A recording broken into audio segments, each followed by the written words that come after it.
Hello, achievers, and welcome to another session on high value closing and how do we basically close deals. Uh, I actually wanted to make this in a way which appeals to the mind as well as to the heart. The last time once which was made was more direct to the heart, and this is another version which would appeal both to the heart and the mind. First things first. Cold calling would mean that you call a number of people who are your prospects and then ask them that this is what you should be doing. It is an uncalled for, unsolicited advice and pretty intrusive that you already know. Let us say, for example, that you make 100 calls and you make two deals. That's fine. Okay, you're making two deals, so that's fine. But note down the amount of time you would have made on an average for one particular deal. 50 calls. Now, 50 calls into the amount of time you have spent. Note it down. That is your T. What is the emotional drain it would have taken? It must be terrible.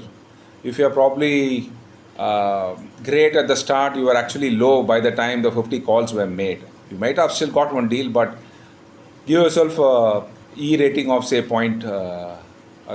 rating of very high in this. You would have spent emotionally drained, so 10 times you can put close to 10 hours of drainage which has happened for you. Now comes to the outcome. Yes, you have got two deals, and for that, so give O is equal to 2, and then likelihood of fulfillment we can still put at 0.8 because we still don't know the deal will come through or not. Yes, you have got a lined up meeting, so your n value for this is 2 into 0.8 divided by say 10 of E into 10 of that 10 hours. So it is 1.6 by 100. Your n score is going to be 0.016.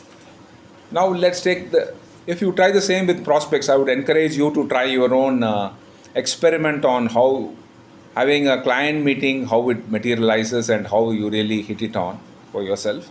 Versus the third thing is when a client comes knocking on your door and then you say what you are because he's in your territory and he has come to seek your audience based on your pre-sales experience in YouTube as well as probably ebook which you have written. You've done half the battle, and assuming that supposing 4 people come and you close one, it is a great thing compared to 1 in 50 of cold calling or 2 in 20 of even prospecting. So anyway, let us put the n variable for this. Like that, you close 1 out of the 4 meetings when the client had come. I am saying 3 because not they rejected, you rejected because they are not a good fit. Please keep that in mind.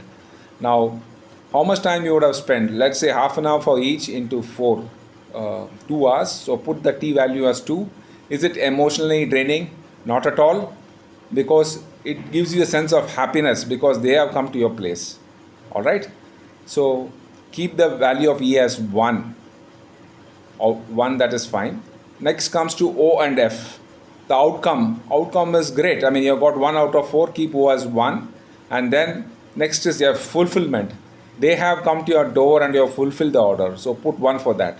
So what is your n value as far as the closing is concerned? N is equal to 1 into 1 divided by 1 into half an hour, 0.5. Your value is 2. Now where does 2 sit in comparison to 0.016 of the cold call? It's a no-brainer. It is hundreds of times better than that. Now, would you want to work? You have been working hard both in cold calling as well as this particular thing, positioning. But positioning is a position of strength and you are quite happy. And the value also says 2 is far greater than 0.016. This is an example I say, and the results may not be actually in real and it can be even worse. So where do you want to position yourself? And when you're going to be a high value closer, it is extremely important that you give outcomes rather than the number of hours you work. So go to a positional authority rather than a cold caller or a prospector, and that will make your life easy. I hope this video clarifies the scientific way of choosing how you will work with client or how to draw clients to you. Thank you.